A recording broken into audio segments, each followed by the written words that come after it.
Welcome to Local Leverage, your competitive edge in business. Today we're speaking with the co-founder of one of real estate's most influential branding firms, helping shape the branding of real estate companies across the entire ecosystem. He previously served as the president of Inman, one of the most influential real estate publications. He's had a bird's eye view of the industry's most glaring opportunities and blind spots. Please join me in welcoming the master of real estate brand and positioning, the co-founder of 1000 Watt, Brian Boero. Welcome to the show. I'm pleased to be here, Mark. Thank you for having me. No, it's a pleasure, and I feel like I could probably have 3 episodes deep just talking to you about brand and positioning, and with all of your depth. Just by maybe way of background for the audience, and in addition to co-founding 1000 Watt, you were the former president of Inman and have been around the real estate space for how long? Oh man, forever. I started in 1997, which makes it 28 years, and I've never sold real estate, but I've been around real estate tech and media and marketing for a long, long time, and I'm not bored yet. Well, that's good. I find it infinitely interesting and fascinating, and I love it. That's awesome. Well, I think the audience will get just a tremendous amount of value today because I want to talk about brand and the importance of brand in real estate ecosystem, and it seems like from my perspective that it's often a lot of the same old, and so I'm curious to dig into how to differentiate through brand. Maybe you could just tell us, maybe starting for the audience, I mean, how do you think about brand versus messaging or positioning? Like, where does brand fit into the overall strategy for a business and their position in the market space? Sure. Mark, there are so many different definitions of what a brand is, and ultimately the way that I think about it is a brand really is a unit of meaning inside the mind of your audience's brain, right? I mean, it's meaning. So you're either telegraphing meaning or you're not. And what we're trying to do through the process of establishing a brand is to define the person that you are trying to reach and to create some meaning or association in their mind that is positive towards your brand.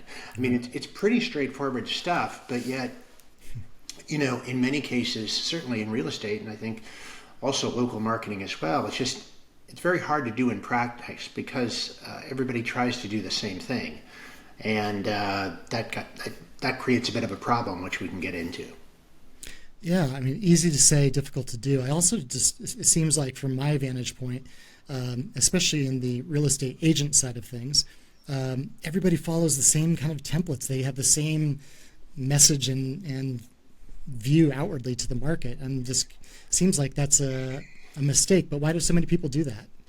Well, I think there is a tendency, generally speaking, with business people that are trying to build brands, which is the instinct is not to carve out a solid market position and not to focus on a certain customer target, because whether you're a real estate agent or you're a plumbing company, you're afraid of missing out on customers. Okay, so the impulse is to think somewhat along the lines of, if I specialize or if I really position myself, I'm going to miss these deals over here or over here, when in reality the opposite is true, which is, in order to build a brand that has meaning, you need to determine, first of all, what you are, which is a simple question that many companies and many real estate practitioners can't answer, and then who you're for.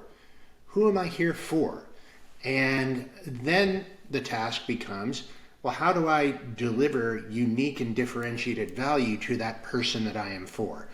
And that's how you build a brand. But we all tend to cast our net really widely and try to capture as many customers of any type that we can. And in so doing, we tend to sort of follow the leader.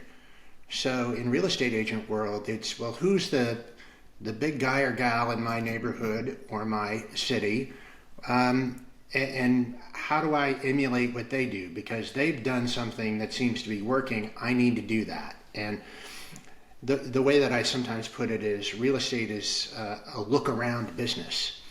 Real estate practitioners look around to see what to do in terms of their marketing, when in reality they should be looking inward and start there. Yeah, I don't think that's unique to real estate. I mean, I work with all sorts of small businesses, and they have that same challenge. They Totally. I say look to the left, look to the right, and just kind of go right down the middle. That's not necessarily ideal. No, it's not, because then what happens is everybody gloms around the same things, the same marketing messages, the same best practices. All of these things are not inherently bad, but everybody's doing the same thing. So just to use the mailbox as one touch points, when I go out to my mailbox and I see the postcard from the realtor, I see the flyer from the window installation company, or the postcard from the plumbing company, I have no way to differentiate them whatsoever. They're all saying the same thing to me and doing the same thing.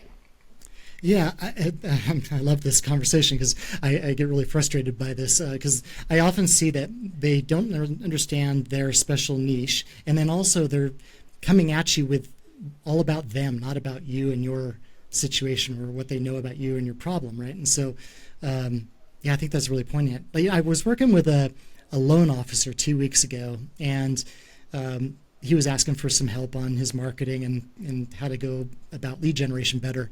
And I was saying, like, I love the fact that you're doing it very repetitively. He was very consistent, and the quality was good, but his message was milquetoast to me.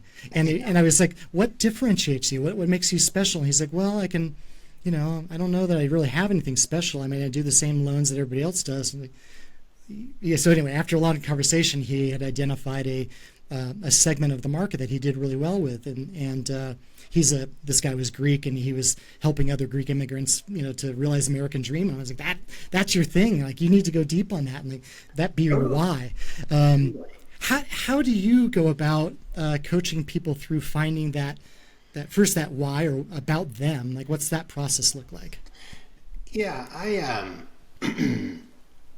sometimes, and I know this is heresy, Mark, but we all read the Simon Sinek book, Start With Why. Yeah. And that's great. We should all really explore why we're in the game that we're in. And that's a good thing. But where it sometimes leads is to, as you put it, milquetoast territory or undifferentiated territory. Meaning, I might say, well, I'm a real estate agent because I like helping people achieve the American dream. That's why I'm in it. Okay, well, there are about 1 million other real estate agents who would say the same thing. Right. So what I sometimes say is, don't start with why. Not in real estate agent land, and I think this is true probably even more so for loan officers or many small businesses trying to figure out brand and marketing is, well, why don't you start with how, first of all, right? Because most people don't understand what a good real estate agent or loan officer or plumber, for that matter, does, right?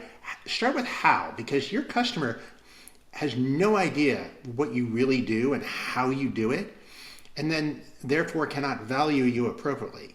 So what are the unique things that you do as a small business person that differentiate you?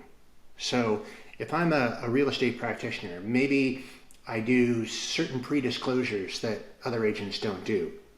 Maybe I do this or that with my pricing methodology or my staging. There are things that you do that people don't know about that allow you to differentiate at the same time that you're educating. So I would caution most people in the small business world to start with how, not with why. Because you can only get to why until you have done the hard work of explaining how you do what you do. Because most people have no idea. You're just one of a gazillion realtors or loan officers. So I like that the how question forces you to think a little bit more niche down. When you're framing that how, is the recommendation to take that how and kind of go make that be your brand, or is that just the first step in a longer series of questions? Well, it both. So I'll give you an example of what I mean. So in real estate agent world, we went through last year these big changes around how buyer representation is done. Yep. And we do tons of consumer research with real estate consumers. And what we found is that the large majority of people who have gone through a home purchase contract or aspire to buy a home really have no idea what a good real estate agent does. Right. They think, well, the agent helps me find a home, which I kind of do through all these apps I have on my phone anyway, so I question the value. They help me do the paperwork, which, okay, big deal. They have no conception of what it actually means to negotiate a purchase price. They have no conception about what it means to be a really good real estate agent who helps buyers evaluate properties and assess the risk they carry or don't carry. And so by starting with how, you are illuminating value that is a mystery to most people. I would say the same thing goes for loan officers. Yeah. And then once you illuminate how you do what you do, then you have the raw material for differentiation. There's an exercise that we sometimes do with clients that we call first, best, only. Okay? And so it sounds elementary, but if you really take it seriously, it's a great exercise to go through with yourself or your team. So just to use the real estate agent as the example, well, what were you the first to do in your neighborhood or your marketplace? What were you the first agent to really do? What are you provably and demonstrably the best at? And that doesn't have to be a huge thing. That could be a small thing. What are you really confident that you're the best at? And then only. Well, you're the only loan officer that does X. You're the only real estate agent that does Y. And once you start writing those things out, that's how you get to your unique value proposition. And your value proposition, once you figure it out at that level, well then sure, maybe you can put that sort of high level why on top of all of it, but not until you've actually made the case for yourself. That's an interesting framework and very simple. I like that. First, best, only. When you're establishing your how, to your point, I mean, these may be things that a buyer hasn't even considered. They might not even know that that's a thing or a necessary thing. How do you ground it, or how do you work to ground your how with either a known pain or to create a sense of connection with the buyer's need? Or that, yeah. Sure. Well, and this is the other element of really creating a strongly positioned brand, is you have to really understand the sort of psychogeography of your target customer's mind. And, well, we kind of think we understand this. We know what a seller is. We know what a buyer is. Millennials like this, baby boomers like that, but we don't really in almost all cases. And you really need to understand what's going on inside of your customer's brain and heart in order to align your how with what they're feeling. Okay, so it's another reason we do lots of research. We do that sort of at a macro national level and then help clients try to map that at a local level to their brand. And so, you know, one of the things, we just did a survey nationwide of young people, millennials, who desire to buy a home but have not yet done so. Okay, and we asked them, well, what is the biggest reason, the number one reason why you want to buy a house? And a really interesting insight around that came out, which was way more than financial security, wealth, a place to raise my family, was I need a place where I have the freedom to do whatever I want. Okay? Meaning, if I'm renting, I can't put up the wallpaper I want, I can't have friends over late and be loud, it's not my place. So that was number one for these young people. It's sort of an identity thing. And so if you take that insight and you think about the psychology around it, the way most real estate companies and real estate agents market is we talk about, getting in the ground floor of home ownership, building, long-term wealth, well, there's tax benefits, all of that type of stuff. But rarely do we see marketing that's really keyed on that core emotional insight, which is, it's my house, right? Yeah. It's my house. I'll paint the walls purple if I want to. And if you take that insight and then you map it to what you do, that's how brands are made. Yeah, that's really interesting to me because I think in my experience working with small businesses, one of the trappings is often the business owner, real estate agent, whomever, sees their market or interprets their market to look like themselves. And that's not always the case, right? So how do you recommend a small business go about getting that intelligence? Relying on market research like you just referenced, or how do they find it? How do they do it themselves if they need to do it themselves versus paying an agency to provide it? Yeah, honestly, it is really, first and foremost, a matter of paying attention, right? So small business people in really transactional businesses like originating loans or selling homes or installing windows or cleaning pools or whatever it's going to be, right? You do the job and then you're gone, or you do the job and you're with them for a long time and you never talk to your people. You got to talk to your people, pay attention to what they're saying, and listen. And one of the things that you don't often see a lot, that you constantly see in the online world, is just exit interviews or surveys. We can't go on a website these days without being pummeled for, tell us what you think. How was that experience, right? And it's like, leave me alone, right? But,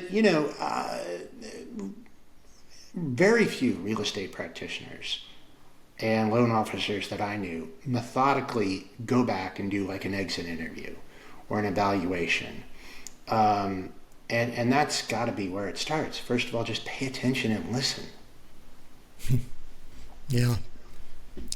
That's again one of those things that feels maybe easier said than done for a small business person. They go back and they have that conversation, but are there certain things that you would suggest they try to tap into? Are you trying to get them to tap into the person's emotion during the process, or is it just the process itself, or how do you go about it? Yeah, the best question to ask is a follow-up question, which is, well, why do you think that? or why did you do that? Or why did that bother you? Right? Because you're trying to understand motivation. And if somebody says, well, I found the process of reading disclosures on homes that I wanted to buy really stressful. Well, why did that stress you out? Well, it stressed me out because what I'm really worried about is I'm worried about buying a house with unforeseen problems because I can't afford unforeseen problems. Oh, tell me more about that, right? And you tease out that insight, and then that's how you get what you need in order to speak to your customer from a more informed, nuanced perspective. Yeah. So it's kind of a series of cascading whys, or just curiosity. Yeah, you're literally you're like a business anthropologist a little bit. That's cool. So once you've done that discovery and you've gotten to your how and your why, how do you go about translating that into kind of the creation of a brand or a position or messaging? Sure. I think first of all, and this is just a very general marketing concept, is to always be thinking about, how can I do this differently? And the term that we use in marketing is pattern interruption, right? So we all suffer from banner blindness. When you go to websites or we scroll through social media and we come blind to all of the ads and the blinking, carousels and everything that we see, because we're so used to seeing the same things, so we tune it out. So if you say, well, look, email marketing is really going to be my thing, or direct mail is going to be my thing. Start with the question, how can I do this differently? What is the pattern interrupt that I can practice here? Because if you don't do that, sure, you can be successful kind of sending the same old farming postcards in real estate, for example, with a home valuation offer. That's okay, but it's going to take you longer and cost you more than starting from a position of saying, okay, how can I put something in front of somebody that smacks them out of their numbness that bad marketing has thrown them into? I would start there, really, as any point of departure, because, honestly, all of these categories are pretty much undifferentiated. So much so that it has even impacted reputation. So if I were to look for a company to erect a fence around my backyard, I would go online and I would look for reviews on Google, on Yelp, there's all the sites, okay? And pretty much all of them are going to have the same mix of mostly positive reviews with a few outliers that had a bad experience. And more or less, our reputation as small business people itself becomes commodified. Real estate agents, all of them are 5-star agents on Zillow or Google. And that's the degree to which everything has been smashed together. Yeah. So always look for a way to stand out, because it's so hard to do it. It's so hard to do it unless you start from that question. How can I do this differently? I love that. And I see that all the time. I mean, it not only the 5-star reviews and the same high level of kind of proof, but the same vagueness in messaging. We're the best this, we're the better that. It's like, and that vague differentiation feels like another trapping. How do you guide clients through that and turn that into something actionable, or turn that into a pattern interrupt?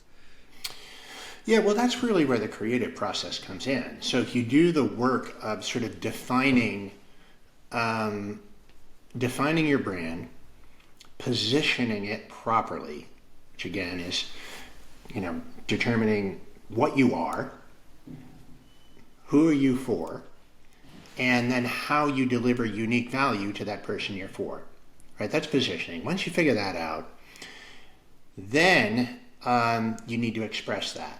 And what you referenced just a moment ago in terms of we're the best, we're number one, all of that stuff, the most highly rated, blah, blah, blah, that's called the unsubstantiated claim. So what people want is they want to believe. People want to believe somebody out there. They're looking for that.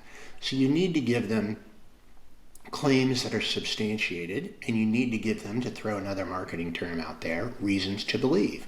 What are the reasons why I should believe this claim? To be the best, for example. Tell me what they are, because nobody's giving them to me. So you always have to come up with those reasons to believe, and once you document those, then you can shape those into the creative stuff, the copywriting, the advertising, the email drip series, the postcard, right? But you have to do the homework. You have to start back here at brand and work your way towards that. Otherwise, you're just kind of throwing random stuff out into the marketplace and hoping somebody raises their hand and says, yes, I'll trust you. Yeah, absolutely. I would assume that, having gone through a few branding exercises in my days, is it typically a challenging process, and maybe even an emotional process, for a business owner leader to kind of think about these things in different ways and be pressed to find those unique positions? It is challenging because, as the old saying goes, it's hard to read the label when you're inside the bottle. And you can be a brilliant small business person and be completely daft when it comes to any of this stuff, because you're living in this every day. So it's good to sort of jar yourself into a different perspective. And you do that by doing some of the exercises that I mentioned, right? And asking yourself different questions. Because, yeah, it is challenging, even for very savvy business people who are very good at what they do. And, then there's also the tendency, as I said, to be afraid of defining clearly who your primary customer is. And you hear different words for that: brand target, your ICP, but like, who are you really here for? That scares people. Yeah, I agree, and I think I understand why, but I have a hard time with this because take like the area that I'm in, Lake Tahoe. A new agent says, "Oh, I want to be the specialist in Lake Tahoe." Well, that's a silly objective, right? There's lakefront properties, there's ranch properties, there's everything in between. Like, trying to be everything to that whole area is ridiculous. Instead, be the waterfront person, or the luxury ranchette or something like that. Absolutely. How do you ultimately get somebody to see the light on that? Because I think that's a really powerful unlock. If you can really establish yourself as being something special for that particular niche, and it doesn't mean you can only have one niche, but be really powerful for that thing, that's far more actionable, and I think also going to resonate with the potential audience much better. How do you help somebody navigate that and come to terms? Yeah, I mean, it's really a conversation, Mark. And, getting people to realize that focus is not sabotage. And, well, I'll tell you, there's a woman named April Dunford. Yep. Who really is the leading authority on positioning. And she used a really great analogy. Her book is called Absolutely Awesome. It's terrific. It's an Great awesome book. book. Yep. But the analogy she uses is, most, and she talks in terms of the product world rather than the service world, but it's still very mappable to our service world, is that people want to cast their nets so wide that the fish swim right through the big holes in that net that's spread so wide, right? And what you want to do is tighten the net and go after the fish that you just want to catch, and then you catch them because the net is capable of catching them. So our whole mentality around that as small business people is frequently just backwards. I'll give you another example from some of the recent research we just did, where we talked to these young aspiring home buyers, and we said, well, what would make you want to work with a realtor? Like, how would you choose the realtor? What would be the top things when you decide you finally want to make this leap? And the number one thing, other than a personal recommendation, a good track record, the number one thing was, that they specialize in first-time home buyers. Which is like, duh, right? If you're looking to buy a home right now, which is very hard to do in most places, right? Rates are high, prices are high, even though inventory is going up, it's still really hard. And very, very few real estate companies or teams or real estate practitioners are saying, hey, over here, we are dedicated to and specialize in helping first-timers do this dauntingly hard, intimidating, scary thing. Nobody's sending out that signal. It's so obvious. It's right in front of you. Yeah, no, I agree with that entirely. That makes me question, too. You've had a really interesting vantage point throughout your career, whether it be at Inman and also at 1000 Watt, kind of seeing the evolution of prop tech and kind of going back to maybe 2005 to 10 range when it was just emerging and there was some capital starting to get thrown at it, and then we went through the maybe what I would call the fervor stage where there's just not enough money to throw it at it with the Redfins and Zillows, and there's always this concept of, okay, we're going to disintermediate or replace the need for agents in that space, and I think people were buying into that, some at least. Going through that, what were some of the beliefs that maybe you had at the time that now you look back and go, no, that's definitely not going to happen in our future? Well, I've never been one to say that realtors will never be significantly disintermediated. I think that's naive and probably foolish. I don't think that it will happen at scale. Everybody cites, well, look at what happened to travel agents 25 years ago.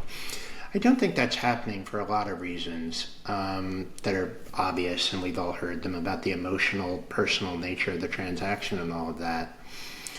But I think the reason why the real estate agent has been so durable, despite, as you mentioned, all of the investment in disruptive companies and technologies and processes, and all the smart people that tried to figure out, isn't there a better way to do this real estate thing? The thing that I think has weighed most heavily upon that whole trajectory of things more or less staying the same is the fact that people only go through this process once every 10, 15, 20, maybe even just once in their life. They go through this. And so there's this broadly episodic nature to engagement with the real estate world. And it's hard to change an industry where the consumer isn't persistently engaged, because we move in and out of transactional real estate headspace and then move on with our lives. I always use the example of Uber, for example. 20 years ago, 15 years ago, when Uber was starting, they started in San Francisco because San Francisco was always a nightmare to get a taxi. It was always awful to get a taxi. It's not like Manhattan, right? Right. San Francisco taxis were awful. And if you lived in the city or went there for business a lot, you ran into that problem, that tension a lot, and Uber immediately solved it. But if I only took a taxi once every 15 years, whatever, I'm here, I'm gone. And that's the way it is with real estate. So that's my really long-winded explanation for why, real estate agents are an enduring part of our real estate landscape. Yeah, I agree with that. Do you think that it's becoming harder for a small brokerage or a small brokerage to stand out amongst all of the larger firms and kind of roll-ups that are happening?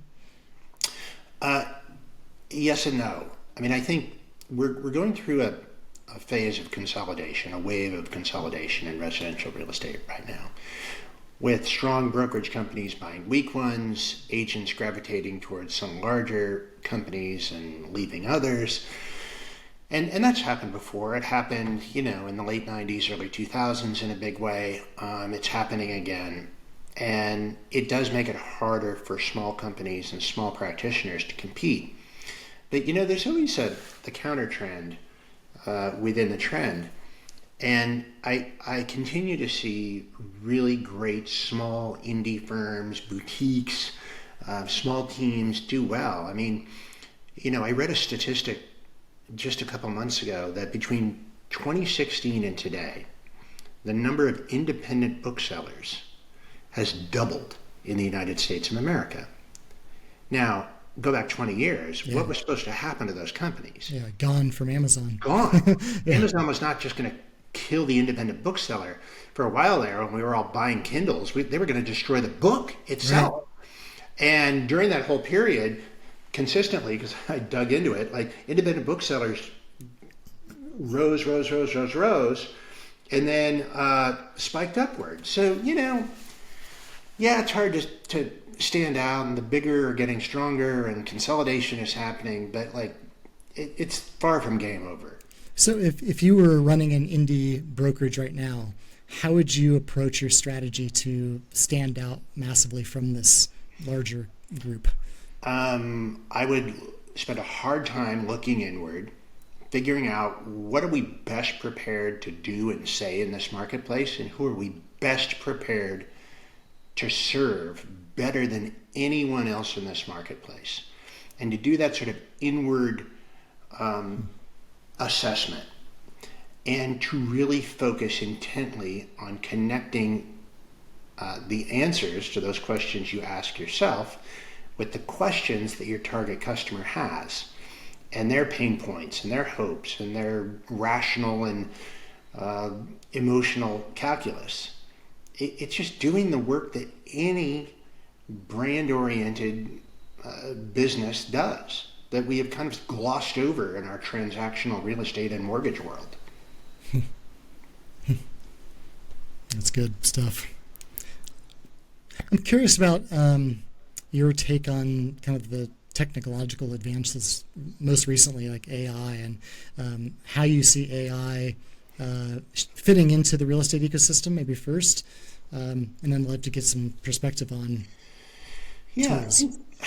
I think AI, what I'm most excited about is really not the marketing dimension to AI in real estate, because I mean, it's cool because ultimately, for example, if you take the process of getting a listing that you're going to sell, all that marketing stuff, whether it's direct mail, it's social, it's all going to be kind of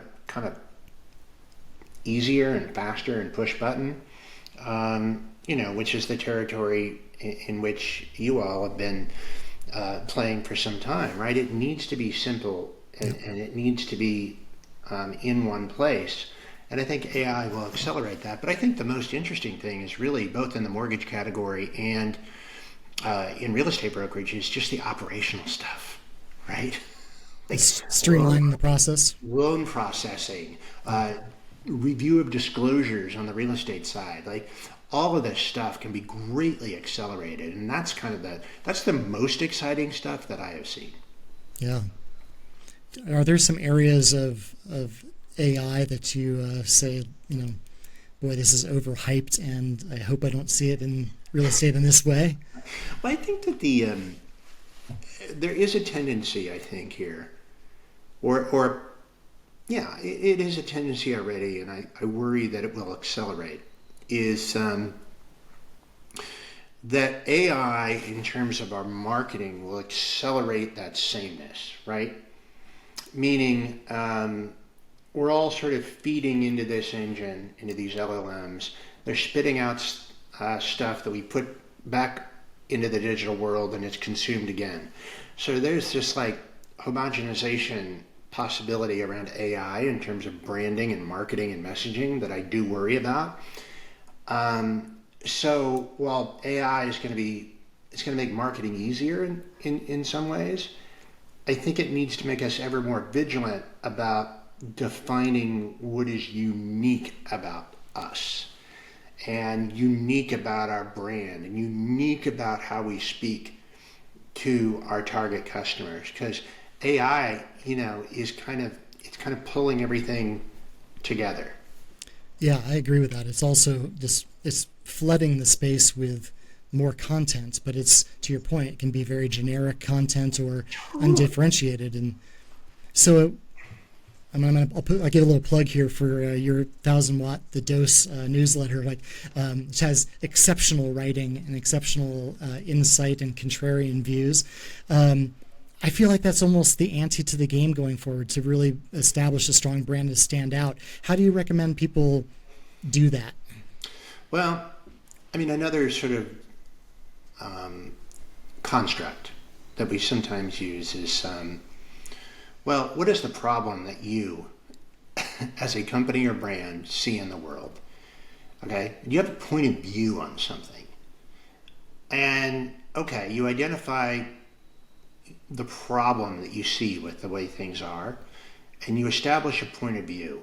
Well, then define, how do you create a better world, based on what you see and what you believe.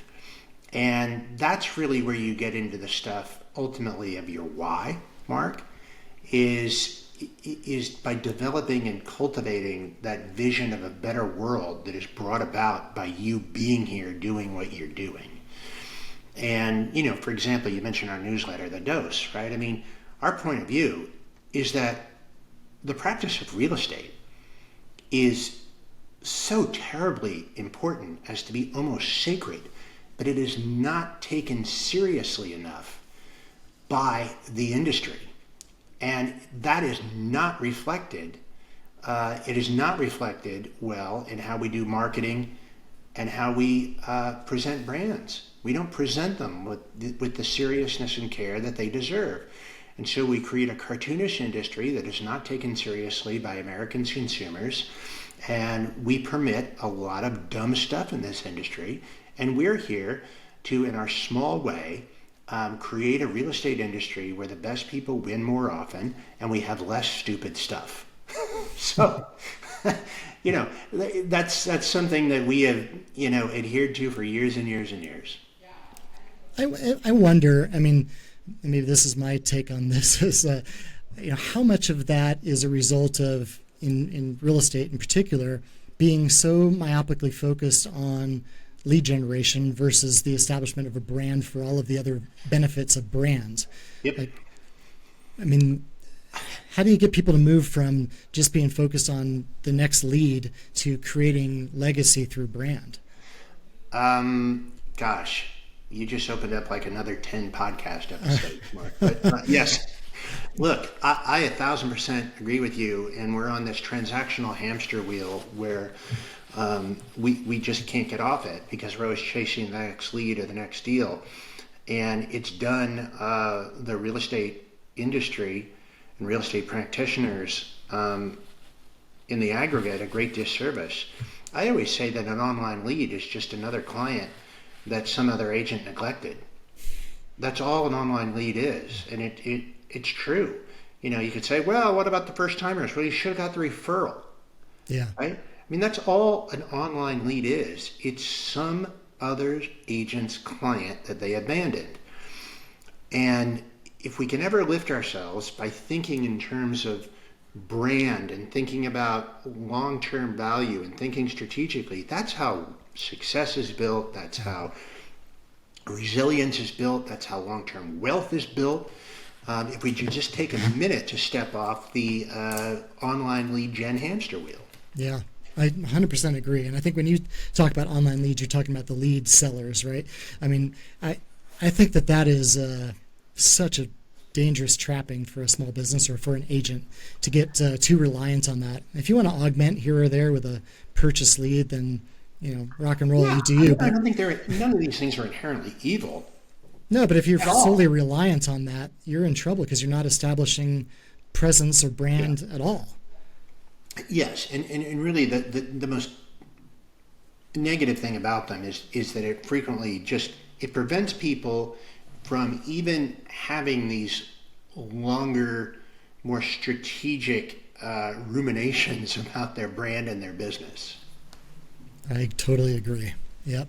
See it across a bunch of different industries that we work with, and I have the same take on it across the board. Yes. Brian, as we wrap up, what would you suggest agents in particular, because that's the area you focus on most, what do you think that they should be focused on first and foremost relative to their brand and marketing in 2025? We talk a lot about sort of finding the signal in the noise, and the real estate business is extraordinarily noisy right now for all kinds of reasons, okay? And the signal is not somewhere out there. It's not in some magic script or some piece of technology. The signal really lies inside and sort of really thinking about what you're uniquely prepared to do. Because it's just, especially with AI now, everybody's saying you got to do this with AI and that with AI, and this is changing, and this is ending and this is beginning, and I'm the guru who's going to tell you to do these things that you have to do. And the net of that is just static, right? And so the signal really lies in thinking more deeply and strategically about your business and brand. And that's at the end of the day what we're trying to get people to do. Excellent recommendation. Awesome. Thank you so much for this conversation. This is really insightful, and I think the audience is going to get a lot of value from it. Mark, it was a pleasure. I went by quickly. It was good. Yeah, likewise. Hey, if you found value in this, make sure you subscribe or pass this along to a friend or colleague that can get value from it as well. Thanks again, Brian. Thanks, Mark.